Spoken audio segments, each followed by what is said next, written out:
जिला कलेक्टर की प्रमुख भूमिकाओं को लिखिए। क्या क्या लिखा? क्या क्या लिखा बोलो।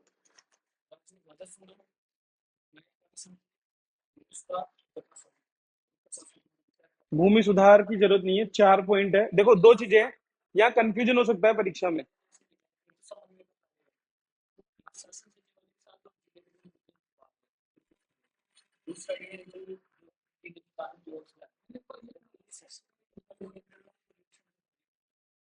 ठीक है, देखो ये समझो, दो चीजें हैं, कंफ्यूज हो जाओगे एग्जाम में।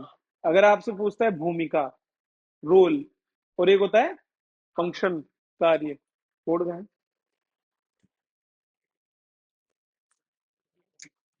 जिला कलेक्टर के लिए दो चीजें, एक तो हो गया रोल, है ना, और एक हो गया फंक्शन।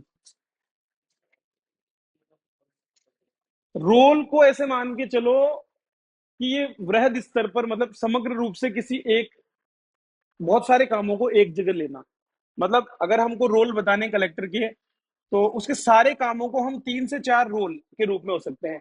मतलब वो अलग अलग भूमिकाएं निभाते हुए अलग अलग काम करता है। जैसे मान लो कोई व्यक्ति पिता के रूप में क्या क्या काम करता है, फिर उसके बाद में वो एक कर्मचारी के रूप में क्या क्या काम करता है, वो एक भाई के रूप में क्या क्या काम करता है। तो अलग अलग, जैसे समाज में हम भूमिका निभाते हैं, वैसे ही कलेक्टर क्या करता है, अलग अलग रोल निभाता है। पहला रोल किसका, क्या सबसे पहला काम होता है कलेक्टर के रूप में, कलेक्टर जो शब्द है ना, उसके रूप में ये राजस्व संग्राहक का काम करता है। तो राजस्व संबंधित जितनी भी गतिविधियां आ गई, अब उसमें वो कलेक्शन का काम हो, चाहे वो वाद विवाद से जुड़े उसके मुद्दों को सुलझाने का काम हो, या राजस्व के संबंध में जो भी अधिकारी गण है उनका पर्यवेक्षण का काम हो, उसके अधीनस्थों से जुड़े हुए जितने भी मामले हैं उन सबको करने का काम इस एक रोल के अंदर आ जाता है। तो ये रोल हो गया राजस्व का। इसमें बहुत सारे फंक्शन हो सकते हैं। तो ये ध्यान रखना, रोल पूछे तो रोल मतलब वो किस भूमिका को अदा कर रहा है उस समय। ठीक है, वो। दूसरी इसकी होती है प्रशासक के रूप में। भूमिका क्या है प्रशासक की? प्रशासक की भूमिका में वो क्या करेगा, जिले में जितने भी विभाग हैं, उन विभागों के जितने भी कर्मचारी हैं, उन सबको शासित करने का काम वो करेगा। उन सबका प्रेक्षण करना, उनके कामों को देखना, उनके रिगार्डिंग डिसीजंस लेना, ये सारे प्रशासक के रूप में उसके काम हो गए। फिर उसका अगला शब्द जो लिखेंगे वो होगा दंड नायक। ठीक है। अच्छा, अब ये ध्यान रखो कि ये जो तीनों चीजें हैं, ये औपनिवेशिक काल की देन है ना। जब उपनिवेश के रूप में भारत में कलेक्टर का पद आया, ठीक है, तब से ये चीजें लागू थी। उस समय भी वो ये तीनों काम करता था, लेकिन उस समय ये काम किसके लिए करता था, ब्रिटिश सरकार के लिए करता था। ठीक है। और जब भारत स्वतंत्र हुआ, उसके बाद में एक और इसका काम आ गया विकास अधिकारी के रूप में, है ना। विकास अधिकारी के रूप में ये क्या करता है, विभिन्न प्रकार की जितनी भी योजनाएं हैं उनको लागू करने का ये काम करता है। तो ये रोल हैं। और इन रोल के, अब जैसे दंड नायक के रूप में इसके पास में अलग अलग बहुत से विभाग हैं। जेल विभाग हो गया, पुलिस विभाग हो गया, ठीक है, और न्यायिक जो इसके अधिकार हैं वो भी सारे के सारे इस दंड नायक के रूप में, एज ए मजिस्ट्रेट जब वो काम करता है वो भी इसमें आ जाता है ना। ये हो गया आपका पहला वाला क्वेश्चन। नेक्स्ट पर राजस्थान पुलिस का ध्येय तथा मिशन वाक्य हुआ।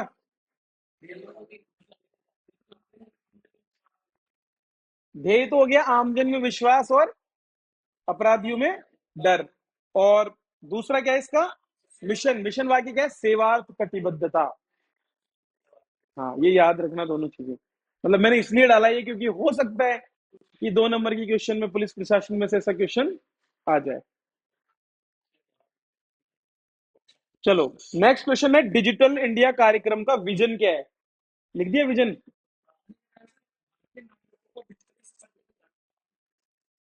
ठीक है। और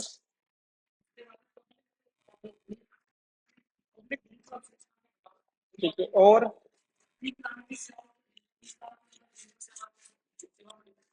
अब देखो, जब भी विजन, मिशन स्टेटमेंट ये सब पूछते हैं, इनमें याद रखो कि इस तरह के प्रश्नों में हमेशा आप या तो एग्जैक्ट आंसर दो, नहीं तो नंबर कटवाओ। 3 है। अब इसको कैसे याद रखना है वो समझो। तो अभी तो चलो आज पढ़ा हुआ है तो याद है इसलिए लिख भी दिया, लेकिन जब 10 दिन बाद में या 20 दिन बाद कोई पूछे, तो फिर हम कैसे लिखेंगे। क्या है विजन,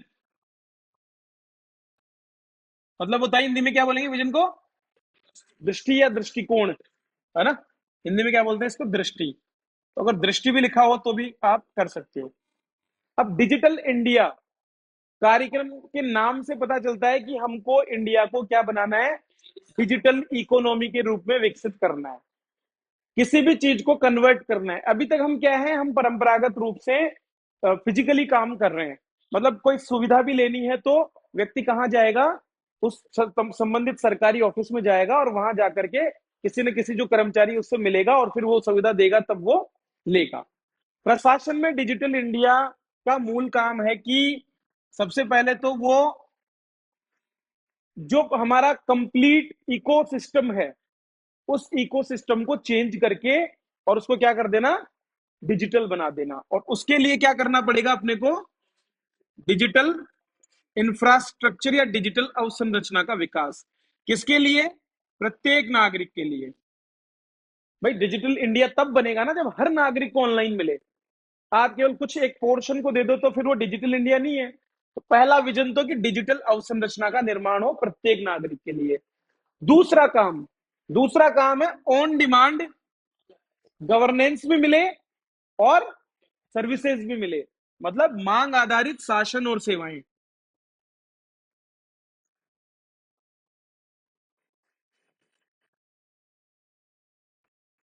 लेकिन यहां पर एक और समस्या है कि कोई व्यक्ति डिजिटली आपसे सेवाएं क्यों मांगेगा या कैसे मांगेगा?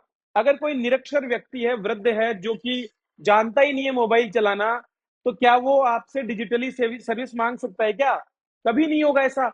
मतलब ना केवल हमारे पास में अच्छा इंफ्रास्ट्रक्चर हो, ना केवल हमारी सारी सुविधाएं जो है वो डिजिटली अवेलेबल हो, बल्कि उसके साथ साथ हमारा जो ग्राहक या जो उपभोक्ता वर्ग है, वो जो नागरिक है, वो क्या हो? डिजिटली सशक्त हो। तो डिजिटली सशक्तिकरण भी करना।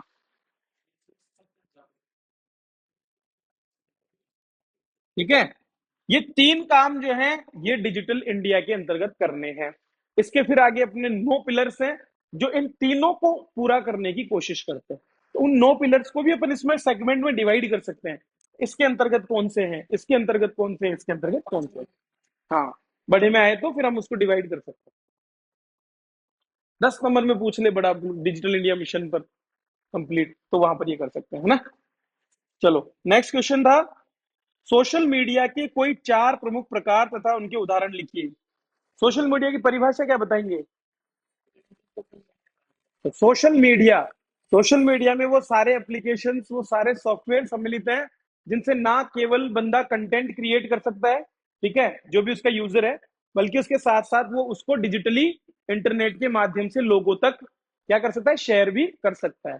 इसीलिए इसको हम क्या करते हैं? सोशल मीडिया कहते हैं।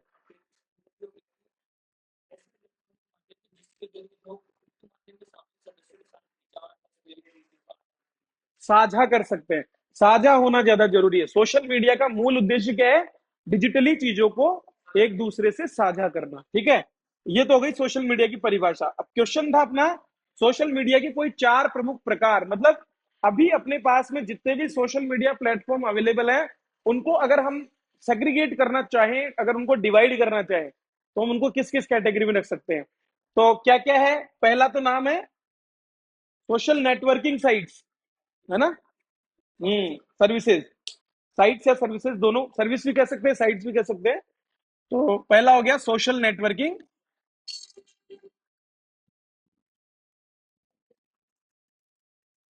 सर्विस या साइट, कुछ भी लिख दो। ठीक है। अब क्या उदाहरण होंगे? सोशल नेटवर्किंग साइट मतलब जहां पर आप एक समुदाय का पूरा नेटवर्क का निर्माण कर सकते हो। जैसे कि फेसबुक। फेसबुक में क्या होता है? बंदे क्या करते हैं? आपको फॉलो करते हैं। फॉलो करने से आपका क्या डेवलप हो रहा है? एक नेटवर्क डेवलप हो रहा है वहां पर, जिनसे आप इंटरेक्ट कर सकते हो। आपके जो भी आप उनके साथ में शेयर करना चाहते हो उन चीजों को, फोटोज हो सकते हैं, वो आपके कुछ नोट्स हो सकते हैं, या कुछ भी चीज जो आप शेयर करना चाहते हो वो यहाँ पर शेयर कर सकते हो। अब धीरे धीरे क्या है ना, चीजें बदलती जा रही है। अब फेसबुक भी आज के टाइम में हर तरह की चीज शेयर कर रहा है, वीडियो भी शेयर करने के काम आ रहा है। अब ये नहीं है कि केवल यूट्यूब पर ही आप वीडियो शेयर कर रहे हैं। ठीक है। हालांकि यूट्यूब एक डायरेक्टली बिल्कुल मीडिया शेयरिंग उसकी तरह काम करता है। दूसरा सोशल नेटवर्किंग का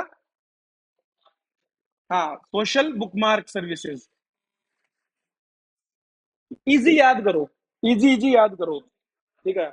न्यूज भी नहीं, न्यूज वाले भी ज्यादा नहीं है। न्यूज वाले भी एक दो, हाँ, blogging site, social blogging sites जो प्रचलन में है ना, वो लिखे तो ज्यादा बेहतर है, क्योंकि हमको भी याद रहेगी। अब जैसे ये हो गया ट्विटर, है ना, और फ्लिकर होता है एक। क्यों? पू हो गया। हाँ, ट्विटर, पू, ये ब्लॉगिंग साइट है। ब्लॉगिंग, या फिर ब्लॉगर भी हो गया अपने आप। अब तो खैर ब्लॉगर का यूज कम होता है, मतलब ब्लॉगर भी हो गया ना। ये सारे क्या हो गए? सोशल ब्लॉगिंग साइट्स हो गए। और आ, वीडियो शेयरिंग, है ना, वीडियो या मीडिया शेयरिंग,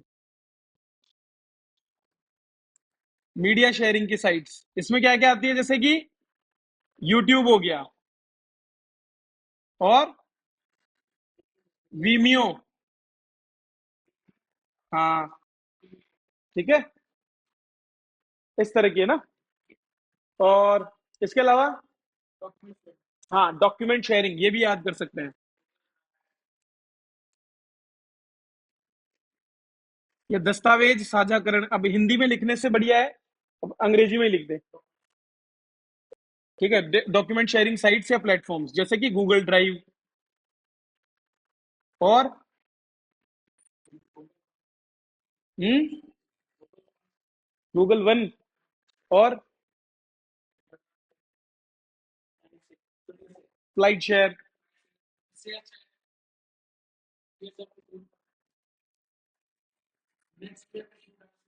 ठीक है। तो ये तीन चार अपने पास में प्रकार हो गए, किसके? सोशल मीडिया के। तो सोशल मीडिया के प्रकार जब भी पूछे तो ये प्रकार है, तो उदाहरण पूछे तो ये उदाहरण है, ये ध्यान रखना। उदाहरण में प्रकार नहीं लिखने, प्रकार में उदाहरण नहीं लिखने। प्रकार में उदाहरण आ सकते हैं, क्योंकि प्रकार के अपने को अगर उदाहरण पूछ ले तो लिखना है। फिर अगला है, निवेश संवर्धन ब्यूरो पर टिप्पणी कीजिए। क्या क्या लिखा, बताओ।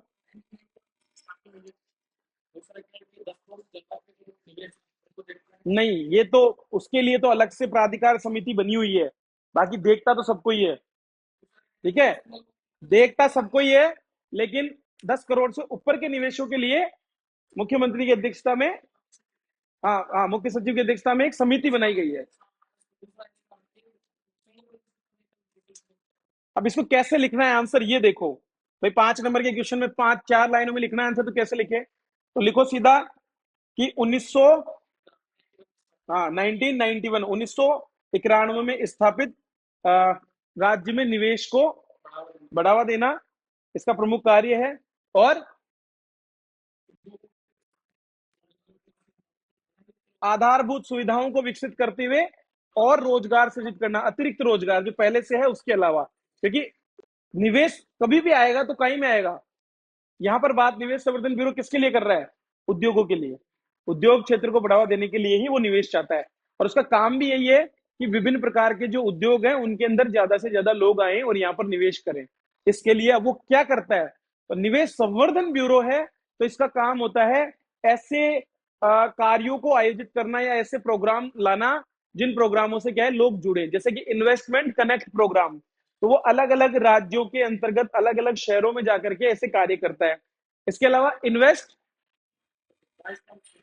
राजस्थान समिट, तो उस समिट के माध्यम से वो क्या करता है, बाहर से लोगों को आमंत्रित करता है। तो दो हो गए, इन्वेस्ट कनेक्ट के माध्यम से तो वो खुद जाता है, और इन्वेस्ट समिट के माध्यम से वो लोगों को यहाँ बुलाता है और एक बड़ा प्रोग्राम आयोजित करता है हर साल, जहां से मेमोरेंडम साइन होते हैं और लोग जो भी इंटरेस्टेड होते हैं वो अपनी चीजों को देते हैं। एक और ये काम करता है कि जब एक बार निवेश आ रहा है, तो आते हुए निवेश को फिर वो बहुत बढ़िया तरीके से मैनेज करने के लिए सिंगल विंडो क्लियरेंस सिस्टम को लागू करने का काम करता है। और उसमें भी अब जैसे नई प्रणाली में वन स्टॉप शॉप जो सिस्टम है वो, ताकि सभी प्रकार के जो विभाग है उनमें समन्वय करके जो भी उनसे परमिशन और बाकी चीजों की जरूरत पड़ती है वो एक साथ लोगों को मिल जाए। तो निवेश बढ़े, निवेश बढ़े तो रोजगार मिले, उद्योग बढ़े, उद्योग बढ़े तो रोजगार मिले। क्योंकि निवेश की जरूरत वैसे भी आधारभूत अवसंरचना के लिए ही होती है। हाँ, ठीक है। नेक्स्ट आ गया, जिला कलेक्टर का पद औपनिवेशिक शासकों से विरासत में मिला है, विश्लेषण कीजिए। क्या लिखा?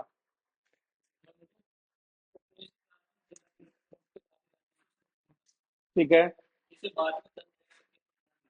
ठीक है।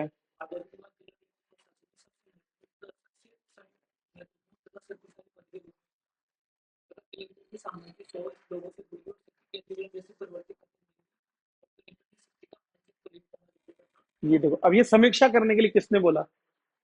अपने को समीक्षा थोड़ी करनी है। पंक्ति क्या लिखी है, हाँ बताओ।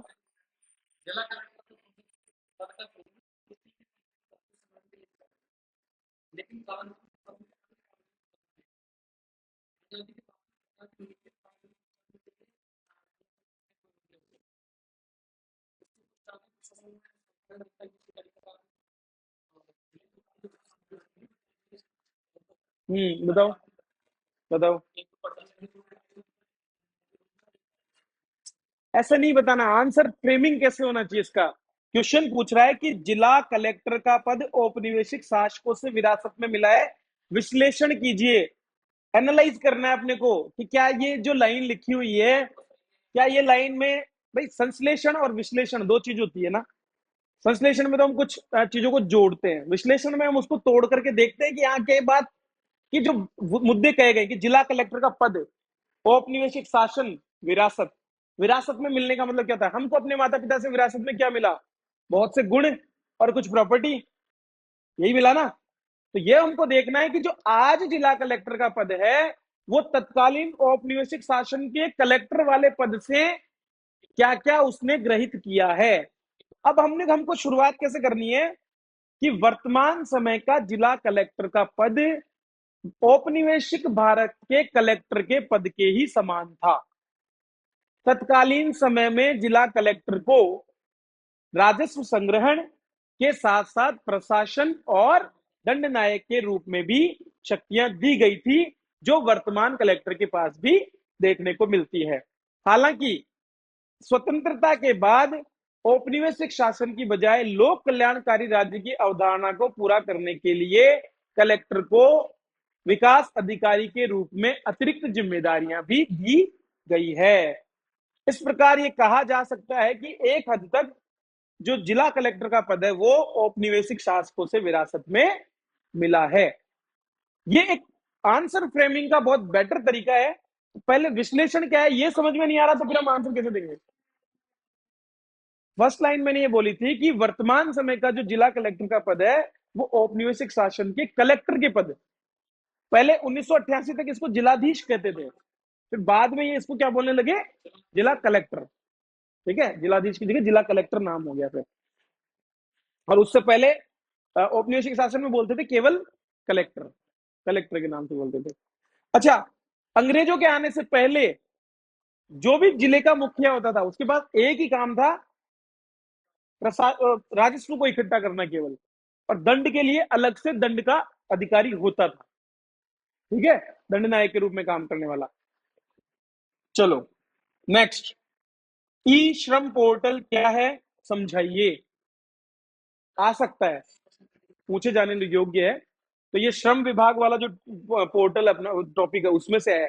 एक तो कोई भी क्वेश्चन दिखे तो याद करो कि यार कहां से पूछा गया है, वो ध्यान में आ गया ना, तो उससे जुड़े हुए आपको कुछ बहुत पहलू भी याद आ जाएंगे।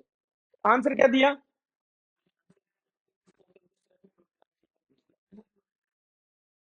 बोलो बोलो।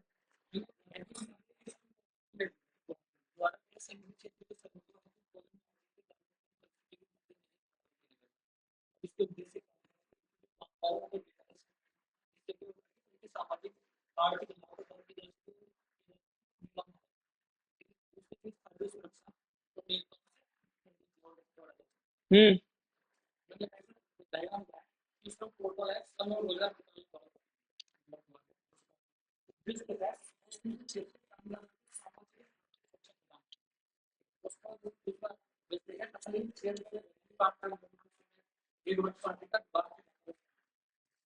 अब देखो। हम्म।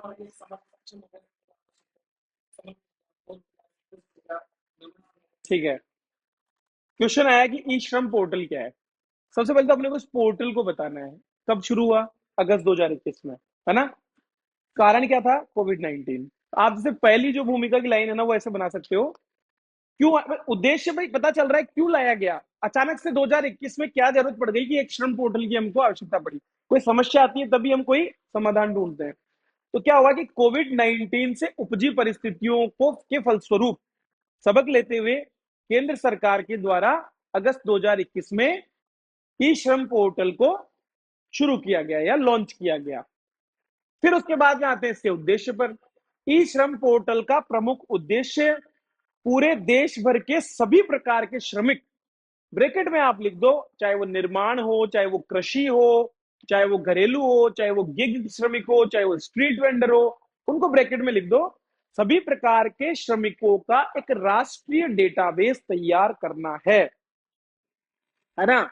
उसके बाद में इसका लाभ, इस प्रकार डेटा पोर्टल तैयार करने से न केवल जो भी सामाजिक योजनाएं इनके लिए मिल रही है उनका एकीकरण होगा, बल्कि उसके साथ साथ सभी प्रकार के श्रमिकों को उनकी योग्यता के अनुरूप योजनाओं का लाभ भी मिल पाएगा।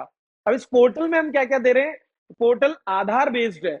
आधार बेस्ड होने से एक तो यूनिकिफिकेशन हो जाएगा कि हाँ, और दूसरा धोखाधड़ी से भी बच जाएंगे कि कोई फर्जीवाड़ा ना करे।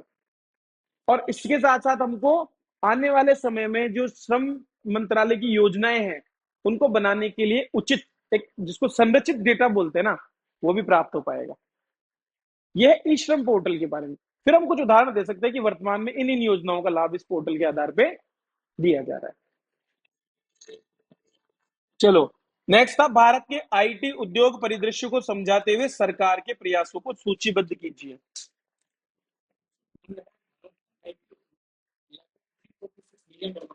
किसी भी मतलब मान लो अगर कोई भी उद्योग के बारे में पूछते हैं तो ये देखो कि इसका जीडीपी में कितना शेयर है, उसमें कितने लोग कार्यरत हैं, और वर्तमान में उसमें कितना मतलब उसका निवेश। अब निवेश कई बार हमको पता नहीं होता है भाई उसमें कितना है या कितनी इनकम हो रही है, लेकिन हम ये तो ध्यान रख सकते हैं ना, एक मोटा मोटा आइडिया की जैसे जीडीपी में लगभग 7.5% के करीब हमारा क्या कवर करता है, ये आईटी उद्योग करता है। ठीक है। दूसरा, इसमें लगभग 50 लाख के करीब 5.3 बिलियन होगा शायद, है ना, 5.4, तो 50 लाख के लगभग जो आबादी जो है इस क्षेत्र में कार्यरत है। भारत आउटसोर्सिंग के एक शीर्ष गंतव्य के रूप में देखा जाता है, और जो सेवा प्रदाता केंद्र है, ठीक है, उनकी भी सर्वाधिक संख्या हमारे यहाँ पर देखने को मिलती है। इसके साथ साथ भारत में तकनीकी क्षेत्र के 1300 से भी ज्यादा स्टार्टअप्स जो है वर्तमान में हमारे यहाँ पर हैं।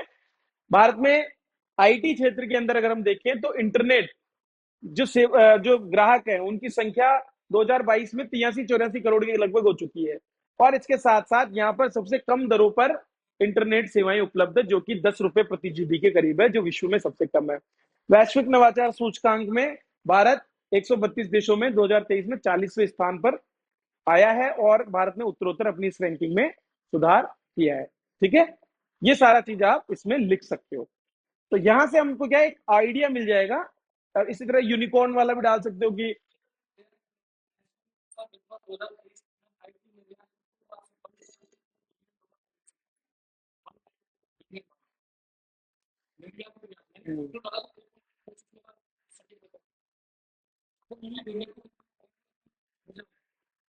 ठीक है ना। दूसरा, इसके बाद में आता है सरकार की क्या क्या पहले की जा रही है। पहलों में सबसे पहले जब भी किसी भी उद्योग में आए ना, तो एक तो अपने पास आ जाता है सीधा क्या, पीएलआई योजना। तो पीएलआई 2.0 के अंदर जो आईटी हार्डवेयर है उनके लिए किया गया है। एक एसटीपी योजना है जो इसी के अंतर्गत निर्यात को बढ़ाने पर जोर दे रही है सेवा क्षेत्र में। हाँ, अंतिम लास्ट पॉइंट मैंने आपको दिया था, एक सबसे एंड में है, मतलब इन्हीं योजनाओं के अंदर, तो एक सिंगल पेज पर ही है। हाँ, ठीक है, तो निर्यात को बढ़ावा देने के लिए इस क्षेत्र में। दूसरा, इसमें और क्या क्या योजना है? हाँ, सिनर्जी नाम का एक अभ्यास सर्टिन के द्वारा किया गया है। बजट में लगभग 1 लाख करोड़ रुपए का प्रावधान 2023-24 के बजट में सरकार ने इस क्षेत्र के लिए रखा है। हाँ, इसके अलावा भारत लगातार जो है कई अदर जो बड़ी कंपनियां हैं, चाहे वो माइक्रोसॉफ्ट हो, चाहे वो गूगल हो, चाहे वो अमेजन हो, इनके साथ में जो है भारत में आईटी इकोसिस्टम को डेवलप करने के लिए लगातार प्रयास कर रही है। इतना लिख दोगे सफिशियंट है, अपना काम हो जाएगा। ठीक है। बाकी उद्योग अपन ने पहले कवर कर ही लिए, किसमें? इंडियन इकोनॉमी में। हाँ, चलो। फिर था निम्नलिखित शब्दों के दो दो पर्यायवाची। युवती, किशोरी, नव यौवना, तरुणी, श्यामा। ठीक है, चलो। मृग, कस्तूरी,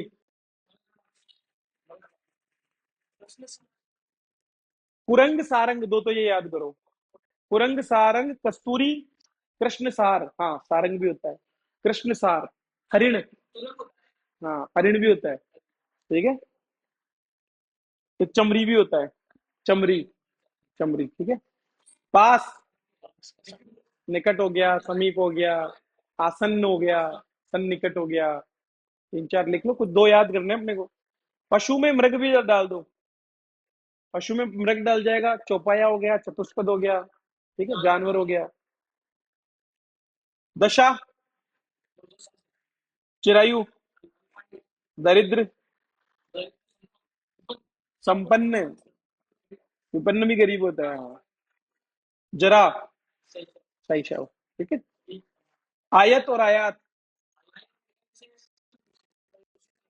आकृति विशेष, बाहर से मंगाना, सामान मंगाना नहीं, बाहर से मंगाना। आरी और आरी, आरी और आरी, हाँ।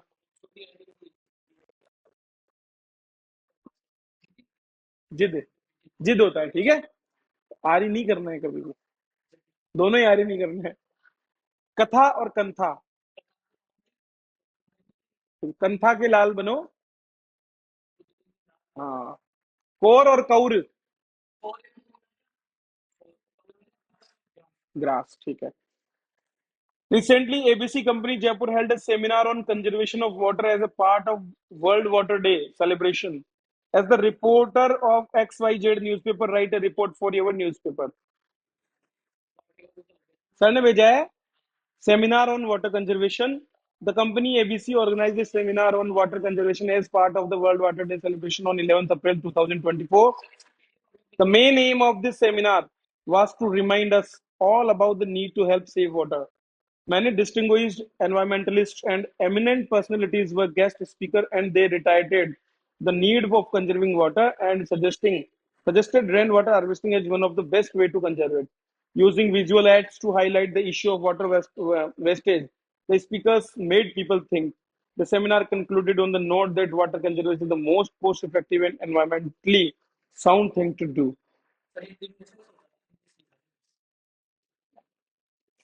चलो, ठीक है ना।